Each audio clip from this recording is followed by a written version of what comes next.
Hello and welcome to this presentation on the use of LGBT, both historically and currently, in video games and gaming. This presentation is brought to you by the collective minds of Alec Jesperson, DeAndre Preston, Jack Harrison and Jacob Oster.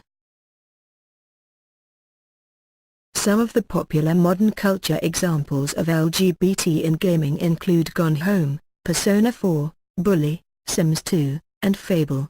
Each one of these pioneers are tackling very political issues in new and inventive ways. Wright documents the experience stating, "How do we give the players as much freedom as possible without getting too distracted by the graphics involved? For me, that's the uncharted territory." To understand just how these games tackled the issues of LGBT through video games, we will watch one of the methods shown in Gone Home.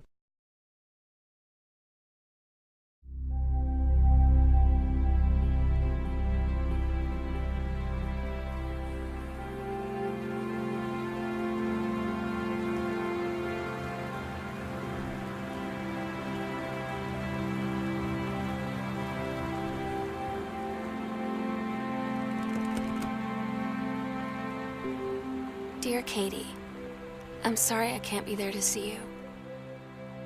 I'm just sorry. But please, whatever you might find, don't tell Mom and Dad. I don't want them to know. I don't want anyone to know. In Gone Home, you integrate the player into a role where they take an understanding for the character they become. Game developers use this to help the player be more open and receptive to the gay character. This is a large concept in Gone Home and Persona 4. The other way game developers integrate LGBT characters into modern gaming is by letting the player choose their sexuality throughout the game. This is shown in Fable and Bully.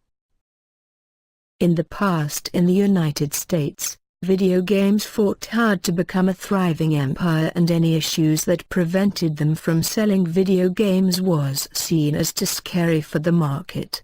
An American culture unready for change, ratings on video games constantly pushed the hand of many developers, as any games with homosexual content were always rated adult for ESRB. This significantly reduced the market for these games. Mixed with constant protest of any LGBT content in games, which had a significant impact on the bottom dollar, games of the past did little to inspire until the recent renaissance on gay games. Throughout Gone Home and Persona 4, you see how developers use the characters to create a submersive experience into being homosexual in particular situations. In the case of Kanji from Persona 4, you see him fight his own persona, which is extremely flamboyant. You realize his struggle to accept this persona rather than fight it, and see the struggle within himself. This is more negative than the Gone Home love story that you uncover slowly throughout your exploring of the house. You learn slowly of the love your sister Sam and Lonnie share. You learn of their running away together in the final clip, as she states, Oh my God. Katie, I fell asleep in the attic, in Lonnie and my old spot, and I missed the first 2 calls. I just barely caught the third one before the machine got it. And it was Lonnie, on a payphone. She'd been on the bus to Basic, and she said she couldn't think of anything but me and us, and that she couldn't go through with it, with the army and being apart and all of it. And so she got off the bus in Salem. She said, Sam, I want you to pack up everything you can and get in your car and come find me. And let's just drive until we find somewhere for us. And she asked me if I could do that. And I said yes. Yes.